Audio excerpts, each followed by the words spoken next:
শেরপুরে বিএনপি ও জামাতের মধ্যে সংঘর্ষের ঘটনা ঘটেছে। এতে উভয় পক্ষের অন্তত অর্ধশতাধিক নেতাকর্মী আহত হয়েছেন।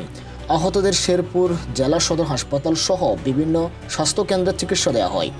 এদের মধ্যে গুরুতর আহত হওয়া 3 জনকে উন্নত চিকিৎসার জন্য ময়মনসিংহ মেডিকেল কলেজ হাসপাতালে নেওয়ার পথে ঝিনাইগাতী উপজেলা জামাতের সেক্রেটারি রেজাউল করিম মারা যান।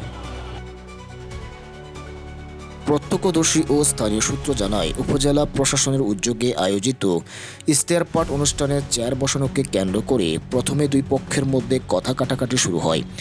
এক পর্যায়ে তা হাতাহাতি ও সংঘর্ষের রূপ নেয়। সংঘর্ষ চলাকালে লাঠিছোঁটা ও ইটপাটকেল নিক্ষেপ করা হলে ঘটনাস্থলে আতঙ্ক ছড়িয়ে পড়ে। খবর পেয়ে পুলিশ ও প্রশাসনের সদস্যরা দ্রুত ঘটনাস্থলে পৌঁছে পরিস্থিতি নিয়ন্ত্রণে আনে। পরে এলাকায় অতিরিক্ত পুলিশ মোতায়েন করা হয়। সংঘর্ষের পর পুরো এলাকায় উত্তেজনা বিরাজ করায় প্রশাসন সতর্ক অবস্থানে রয়েছে। শেরপুর জেলা সদর হাসপাতালে কর্তব্যরত চিকিৎসক জানায়, আহতদের মধ্যে কয়েকজনের অবস্থা গুরুতর হওয়ায় উন্নত চিকিৎসার জন্য ময়মনসিংহ মেডিকেল কলেজ হাসপাতালে পাঠানো হয়। নিহত রেজাউল করিমের মরদেহ ময়নাতদন্তের প্রস্তুতি চলছে।